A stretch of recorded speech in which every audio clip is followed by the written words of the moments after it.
Bonsoir et bienvenue à ce moment d'écoute et de partage. La marginalisation des Bamileke du Cameroun, à qui la faute? Ceci est un sujet, je dirais, plutôt délicat de ma part, mais auquel j'ai toujours pensé. À un moment, je me suis dit, ben, il faut que je puisse en partager avec vous, vous qui me suivez. Oui, les Bamileke sont marginalisés au Cameroun. On les traite de tous les noms, Bamilékon, Bamilé ceci. Ce sont des gens qui sont vus comme des grands travailleurs, comme des gens qui font beaucoup de commerce, qui ont beaucoup d'argent, qui aiment beaucoup les terrains, qui sont envahissants et qui, d'une certaine façon, attisent un peu la haine des autres tribus du Cameroun. À qui la faute? Oui, la faute peut être des Bamileke eux-mêmes, parce que beaucoup se définissent comme je viens de le dire. Ça peut être des Bamileke eux-mêmes, puisque certains Bamileke ont ce malin plaisir de dénigrer les autres Bamileke. Ça peut être des autres tribus du Cameroun qui pensent qu'effectivement les Bamileke vont tout leur prendre, leur terrain, leur argent, et puis voilà, s'approprier tout au Cameroun à leur détriment. Et ça peut être aussi tout simplement une question d'éducation, de manque de savoir, de manque de compréhension. Et d'ailleurs, tout le monde le sait, tous les Bamileke ne sont pas pareils. Et d'ailleurs, aujourd'hui, on parle de quel Bamileke? Et je pense que si l'on compte 100 Bamileke au Cameroun aujourd'hui, on compterait moins de 10% de ces Bamileke-là qui sont nés dans ce que l'on peut appeler au Cameroun pays Bamileke. Ils sont pour la plupart au Cameroun nés à Douala, à Yaoundé, à Konsamba, dans le Mungo, dans le nord-ouest, certains même au nord, à l'est, partout au Cameroun, on trouve les Bamileke. Il y en a aujourd'hui qui s'appellent Moussa, Mohamed, Atangana, Ngono. Donc, ils portent des noms du sud, du nord, de l'est et de tous les coins du Cameroun. Donc, au fait, Bamileke, c'est quoi? Moi, je pense qu'aujourd'hui, Bamileke, c'est tout simplement Camerounais. Pour peu qu'on accepte ensemble que le Cameroun existe et qu'un peuple camerounais existe. C'est Camerounais, tout simplement. Moi, quand j'étais jeune, je me souviens très bien à l'époque, les Bamileke étaient déjà identifiés comme des gens très riches, c'était les bourgeois du Cameroun, on disait. On les appelait même les coupliers. Donc quand vous voyez quelqu'un dans la rue avec une belle voiture, plutôt bien nourri, en un bon point, c'était très certainement un Bamileke. Et puis quand vous le voyez entrer dans une boutique, un magasin, ah oui c'est lui, il n'y a pas de problème. Mais aujourd'hui, quand on va au Cameroun, on voit les gens qui ont les mêmes coupliers, en un bon point. J'ai plutôt envie de croire que la majorité sont plutôt du sud. Donc en tout temps, voilà, les gens ont eu l'occasion de bien manger. Et d'ailleurs au Cameroun, les mets se sont bien diversifiés. Et même si le Cameroun aujourd'hui connaît des multiples crises, ça reste encore un vivier où on peut facilement se nourrir, où on peut facilement trouver de quoi manger. Même si je reconnais, pour beaucoup de Camerounais, il est difficile de remplir leur panier quand ils vont au marché. Mais toujours est-il que le Cameroun dans son ensemble arrive à avoir au moins sur le marché beaucoup et divers produits vivriers qui peuvent leur permettre, n'est-ce pas, de satisfaire leur faim. Donc au Cameroun, quand on a un peu de moyens ou quand on peut travailler un tout petit peu, on peut manger. Donc, les mêmes Bamileke, il faut aller un tout petit peu dans l'histoire du Cameroun pour comprendre que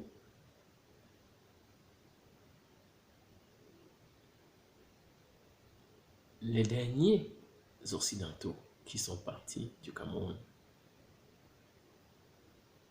avant l'indépendance, bien sûr, c'était très certainement les Français. On n'était même pas un territoire colonisé de la France, tout simplement un territoire sous tutelle, mais ils se sont arrangés à ce que on puisse avoir le même sort que les territoires colonisés. Et ces mêmes Français avaient indexé les Bamileke avant de quitter le Cameroun. Il y a d'ailleurs une phrase très célèbre d'un colonel français qui dit: à ce moment où le Cameroun est en train de prendre son indépendance, il y a le caillou Bamileke dans la chaussure. En tout cas, des intérêts français au Cameroun. Et quand nous savons que la France n'a vraiment jamais quitté le Cameroun, on parle de la période néocoloniale ou post-coloniale, avec la monnaie, avec l'administration et tout ce qui va avec, toutes sortes de manipulations. On sait que jusqu'au jour d'aujourd'hui, le Cameroun n'a connu que deux présidents, Amadou Ahidjo et Paul Biya, et que tous les deux obéissent exactement au dictat de la France. Et on sait que la France leur a dit, entre autres, méfiez-vous des Bamileke. Et pourquoi la France s'est méfiée des Bamileke? Les Bamileke ne sont pas des terroristes, ils ne font du mal à personne, c'est plutôt un peuple, comme on dit, commerçant. Et s'ils sont commerçants, ça veut dire qu'ils ont l'obligation d'aller vers l'autre, parce qu'il faut avoir des clients pour vendre ce qu'on a envie de vendre, pour pouvoir travailler. Donc, un peu comme les Juifs, ici en Occident, c'est des peuples qui sont ouverts aux autres. Je pense que les Bamileke le sont exactement pareil. Mais si les Français ont donc indexé les Bamileke, c'est parce qu'ils avaient peur de leurs propres intérêts au Cameroun. Et cet art-là est resté. Parce que les Africains, dans l'ensemble, ont cette qualité d'être un peuple très ouvert, très accueillant et très hospitalier par rapport à l'étranger. Et même si aujourd'hui on est conscient que voilà, les Occidentaux qui sont arrivés chez nous avec la soi-disant civilisation industrielle, avec les religions et tout, n'étaient pas là que pour nous faire du bien. Ils étaient là pour prendre la matière première, piller l'Afrique. Ça n'empêche que nous restons toujours très accueillants et très reconnaissants avec eux.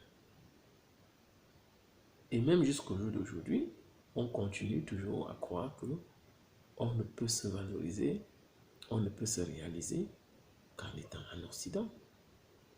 Et que si on fait n'importe quel genre d'études ou n'importe quel genre de, de prouesse, mais en restant sur les terres africaines, on n'est rien. On est donc fiers de brandir nos diplômes que nous avions eu en France, ou aux États-Unis, en Angleterre, en Allemagne, etc., etc. Au jour d'aujourd'hui, alors que l'histoire est là pour nous dire la première université du monde fut en Afrique, précisément à Tombouctou, actuel Mali. Vous voyez, ça m'amène très loin. Mais au fait, j'ai envie tout simplement de dire, si les Bamileke effectivement arrivaient à développer le Cameroun, comme d'ailleurs beaucoup le reconnaissent aujourd'hui, la plupart des immeubles c'est eux, les petits commerces c'est eux, les petites entreprises traditionnelles c'est eux, enfin artisanales c'est eux, ils auraient peut-être attaqué fortement le côté industriel du Cameroun. Ils auraient fait des routes, ils auraient créé des grosses entreprises, ils auraient mis le Cameroun sur le marché mondial avec la capacité de mener une concurrence avec tout le reste du monde. Nous savons très bien que au fin des années 70, le Cameroun ne rivalisait même pas, mais était très largement au-dessus des pays comme la Corée du Sud aujourd'hui. Si je ne me trompe pas, le président Ahidjo a envoyé même des tonnes de maïs en Corée du Sud parce qu'ils en avaient besoin pour s'alimenter. Mais regardez où est la Corée du Sud aujourd'hui par rapport à un pays comme le Cameroun. Le Cameroun aurait donc eu besoin de ces Bamileke, s'ils étaient travailleurs, s'ils étaient des grands entrepreneurs et tout, pour porter le Cameroun au niveau de la Corée du Sud. Et si le Cameroun était au niveau de la Corée du Sud, qui aurait profité? Bien sûr, tous les Camerounais, comme je venais de le dire, du sud, du nord, de Nanga et même de l'ouest.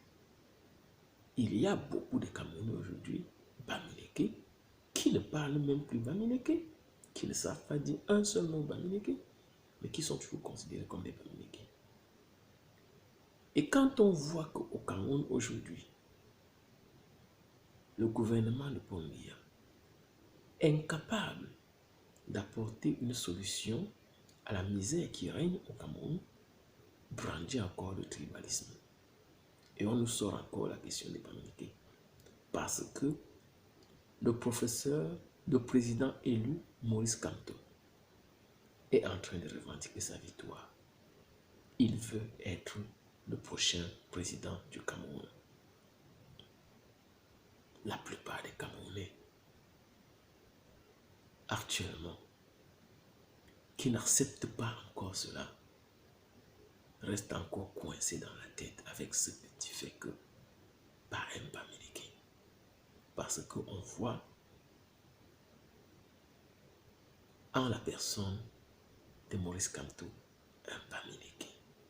Non, vous deviez voir tout simplement un Camerounais. Et moi qui vous parle, je comprends. Et il n'y a pas longtemps, d'ailleurs même en 2018, avant les élections, j'ai testé les Camerounais, mes frères Camerounais. J'ai posé des questions. Est-ce qu'un Bamileke peut prendre le pouvoir? Tous les Camerounais dans l'essentiel m'ont dit non, pas question, pas question. D'ailleurs, il n'est même pas question que Paul Biya quitte le pouvoir. Parce que s'il quitte le pouvoir, c'est la guerre. Ça va être que lui. Il voudrait qu'il reste là. Et encore un Bamileke, on ne pense même pas. C'est mort, comme ils disent au Cameroun. Y compris et surtout d'ailleurs les Bamileke eux-mêmes. Vous avez vu les vidéos qui circulent. Un grand parent Bamileke un grand capitaine d'industrie. Son Excellence, Monsieur Fosso Victor. Ils aiment bien le mot excellence, les gens-là, oui. Que je puisse le dire comme ça pour flatter son écho. En tout cas, il le mérite. Donc, son Excellence Fosso Victor dit, il croit donner le plus bon conseil à Kamto en lui disant, une panthère ne peut pas attraper un gibier devant des lions. Sous-entendant, Paul Biya c'est un lion, et eux qui sont autour de Paul Biya en train de supporter son gouvernement, c'est un lion. Sauf que lui, Fosso Victor, en ce temps-là, et pourtant Bamileke, ne se voit pas comme Bamileke, il se voit plutôt comme un lion.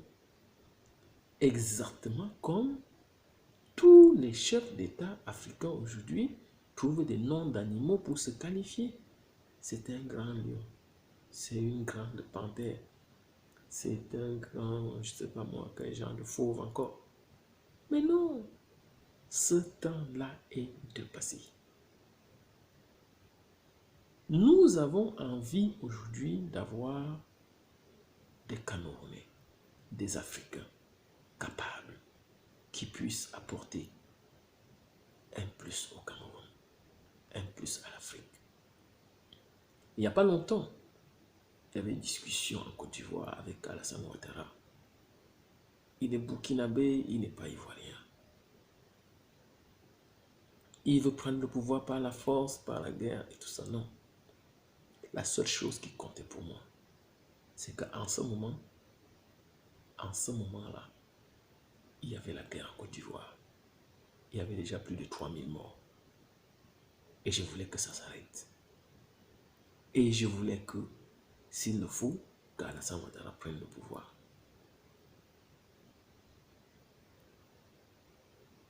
Non seulement pour que la guerre s'arrête, mais aussi parce que on ne doit pas le disqualifier parce qu'il n'est pas ivoirien.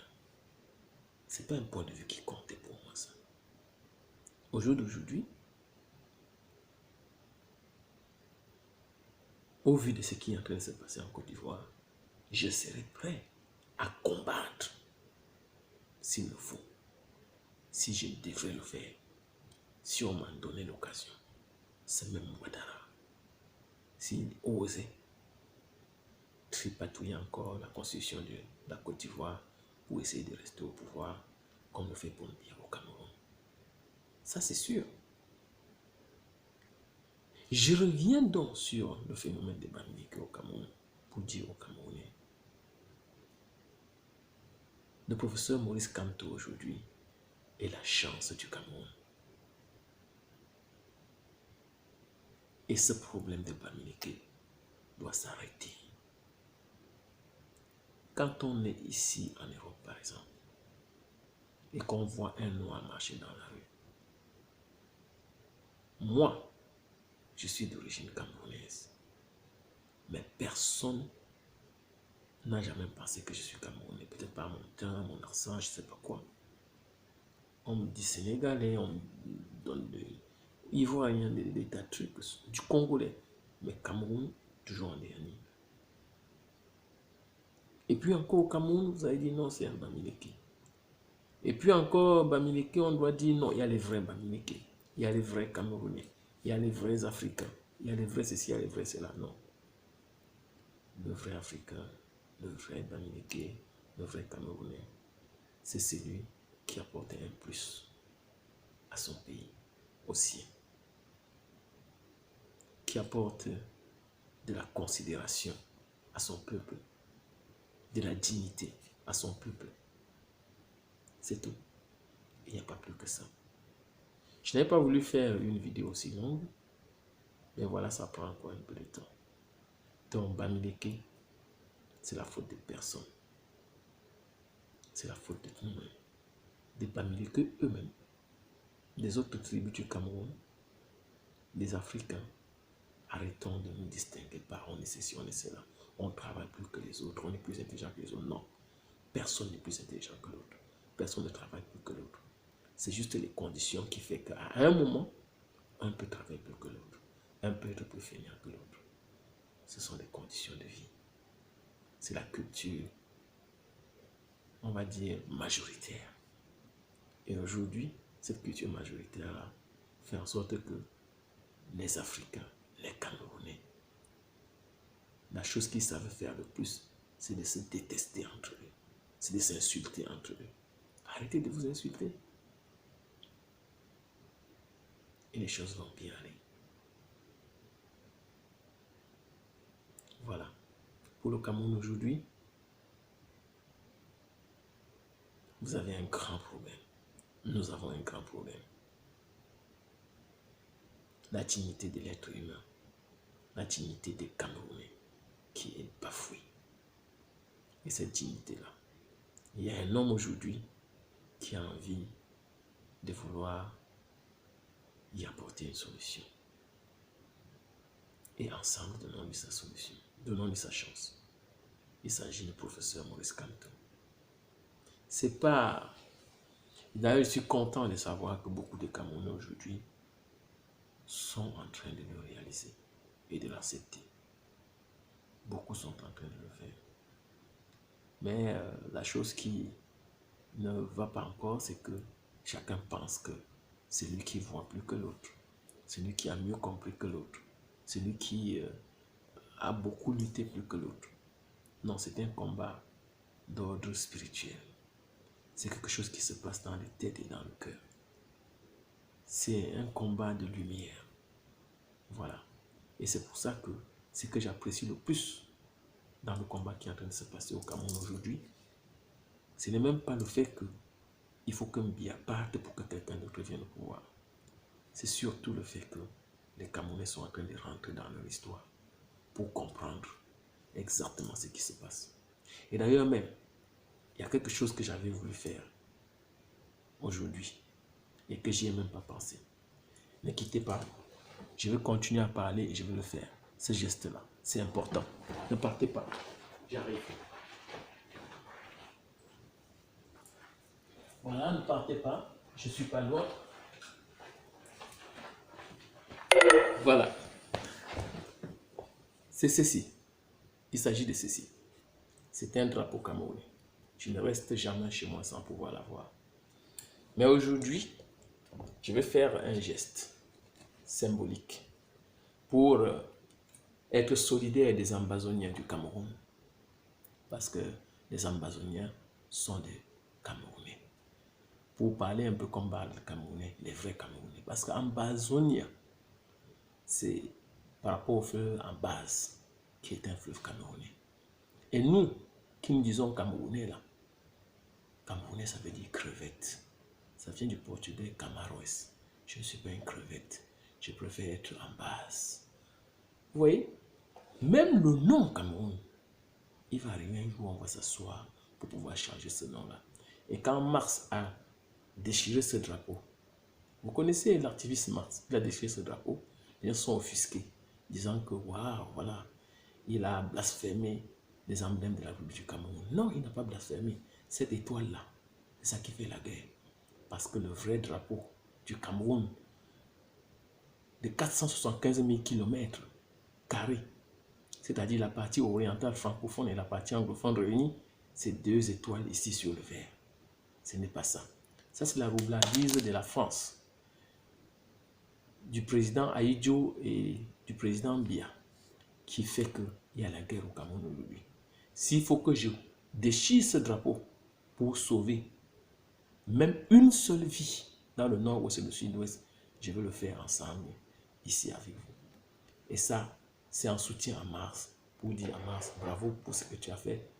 Tu n'es pas seul, tu ne penses pas seul, moi aussi j'y pense. Je vais le déchirer, je vais le garder encore, en attendant que les Camerounais puissent faire un vrai drapeau avec deux étoiles. Et peut-être on pourra même en discuter pour faire plusieurs étoiles, 10, 5, 7, 8, peu importe. Mais pourvu que les Camerounais s'asseyent pour pouvoir le faire, pour pouvoir être d'accord sur ce qui les unisse. Si cette étoile-ci, en le déchirant comme ça va arrêter les morts au sud-ouest et au nord-ouest, je le fais. Voilà. Voilà. Comme ça, au moins la prochaine fois quand je vais le brandir,